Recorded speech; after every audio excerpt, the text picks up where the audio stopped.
This is a story of a struggling musician who lost everything. A car accident, a workplace closure, and a notice to vacate at the end of the lease. She had nothing left other than a dream. So rather than address the crisis around her, she retreated into that dream to create the greatest rock album of all time. She has the songs, she has the drive, she has half the talent. But with her savings dwindling and eviction looming, it's uncertain if she'll find shelter in this dream, or if it'll be what finally does her in. Will she find liberation, or lament? Only time will tell. But she has faith in the dream, the Dayspring dream, and she's ready to face the consequences of failure. Certain death.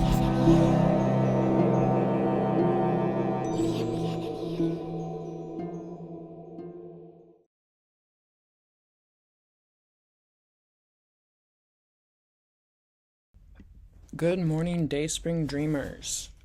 I was gonna go take a shower, get ready and take a bath and shake my legs and all, but I don't know how I didn't really notice this before, but the bathtub, the paint is all chipping.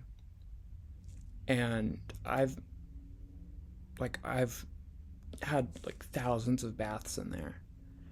And I've shaved my legs in there, and I've cut myself accidentally shaving my legs in there, and there's just what I think is lead-based paint just chipping in there.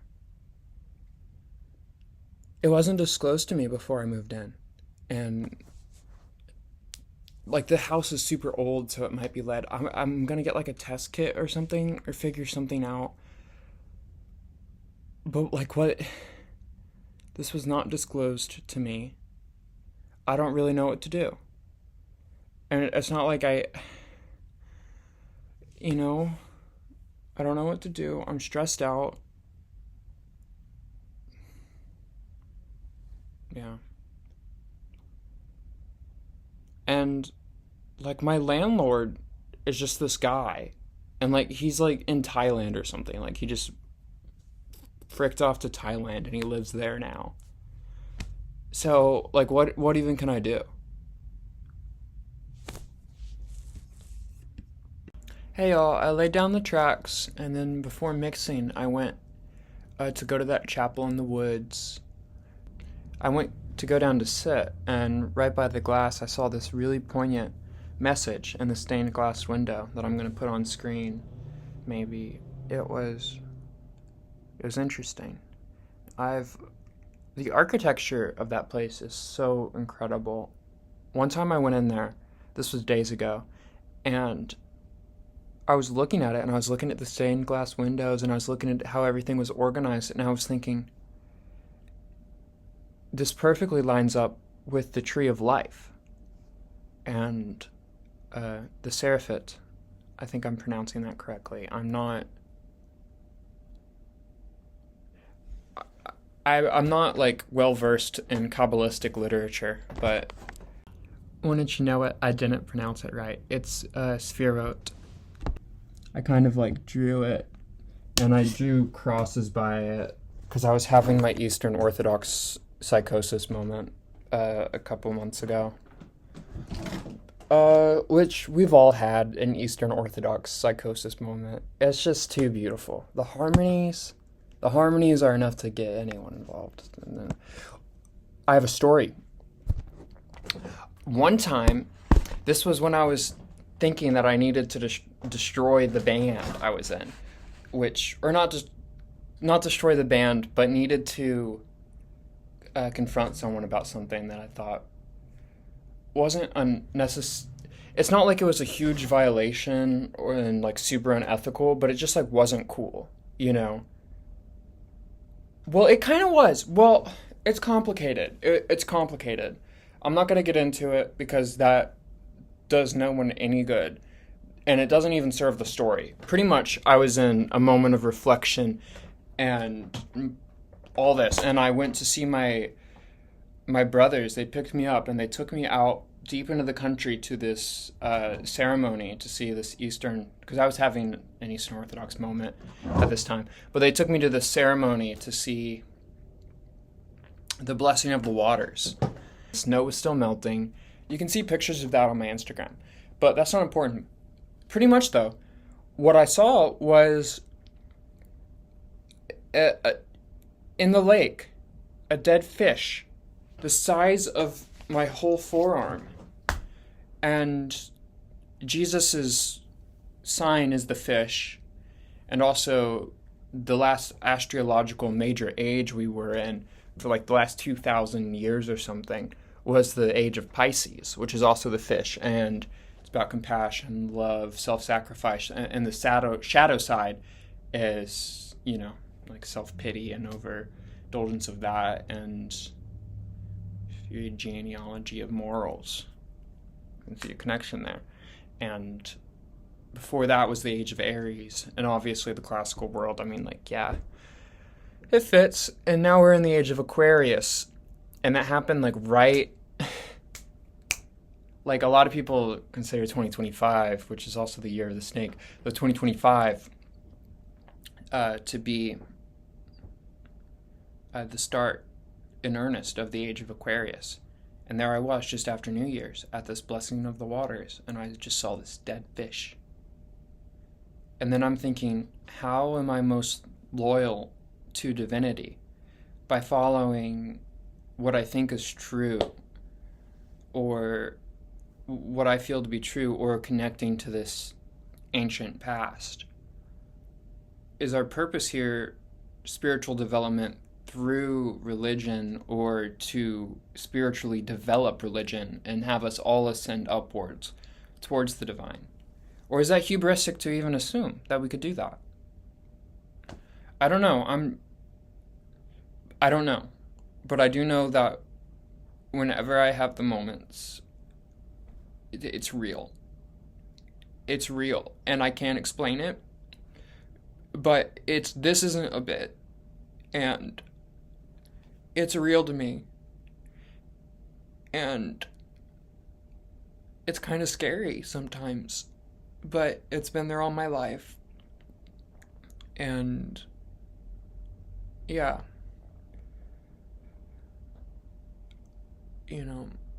It's been there all my life. Maybe it's like OCD or schizophrenia. Sometimes I worry that I might have a full-blown and that it's developing. But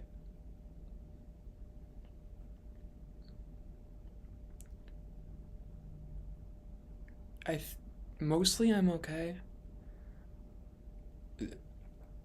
Mostly I'm okay, and I'm channeling it into art and things that I think are worthwhile. And I'm the best I've been in a really long time, actually. I know this may seem, that statement might seem ludicrous, but it's true. I'm the best I've been in quite some time, and I have nerves of steel, so I'm really not stressed out. I will say, though, I thought everything lined up with the Tree of Life, but I realized that it was 4 instead of 3 on both the Pillar of Severity and the Pillar of Mercy, where it would line up with the stained glass windows.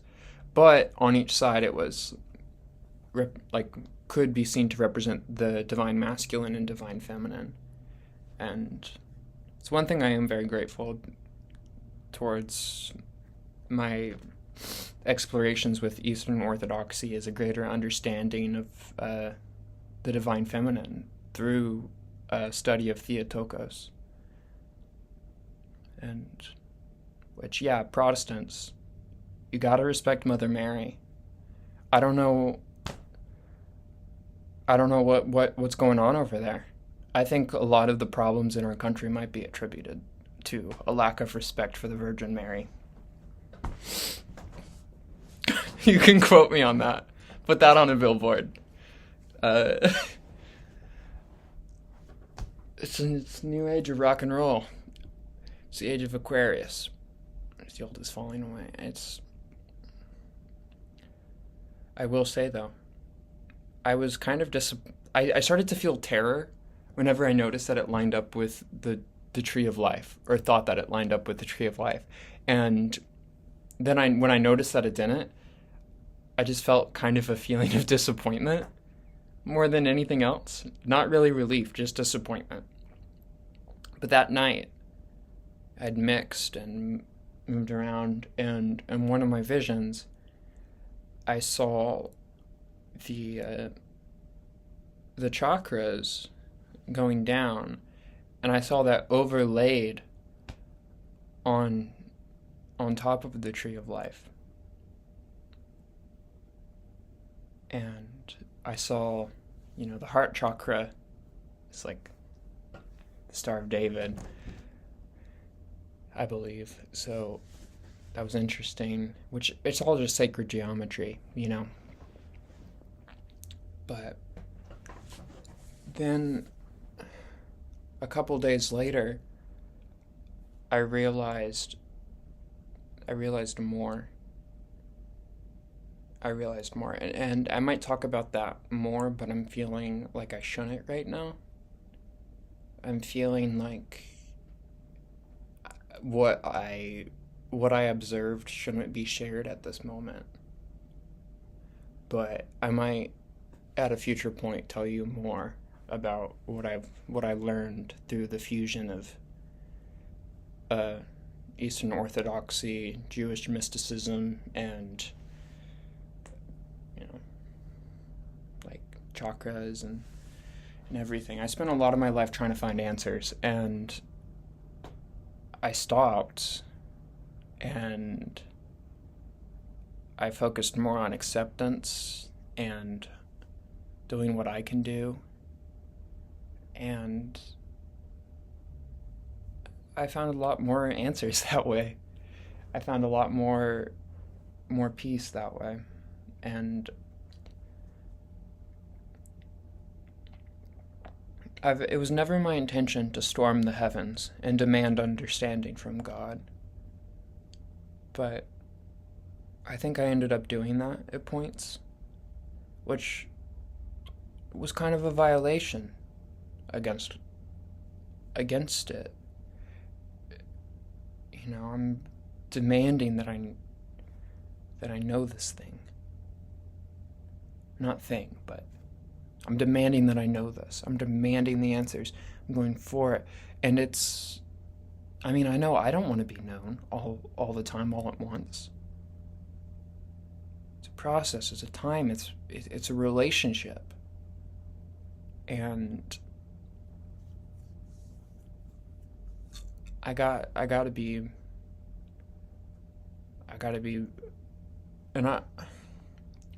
and I'm learning to have more patience, and I'm learning to have more obedience and trust. I went back to mix, by the way, and when I did, I thought I'd have to completely do the vocal tracks over, but I just adjusted some things around, just with timing.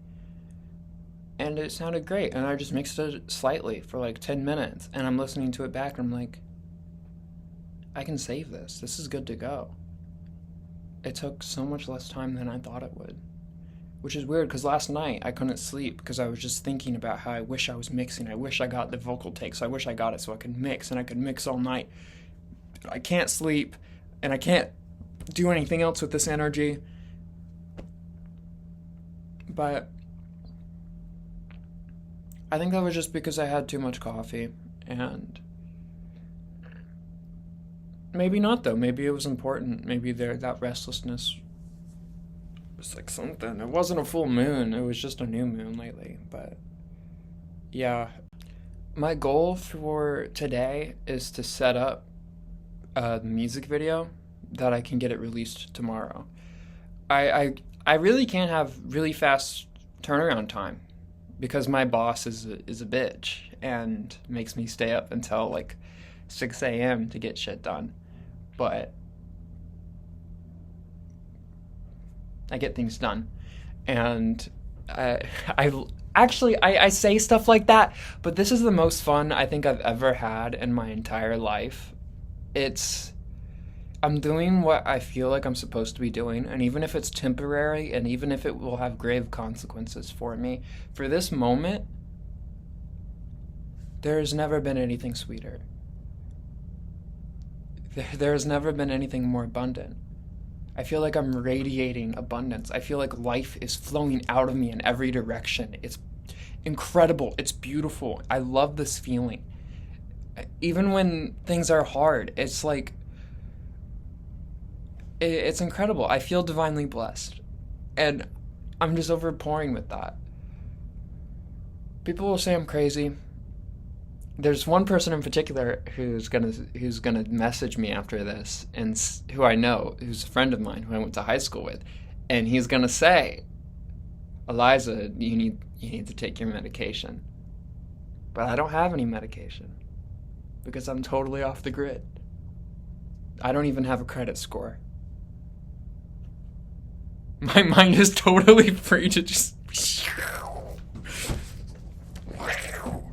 I'm gonna get the music video out tomorrow, and I'm gonna get this out today, because that's another.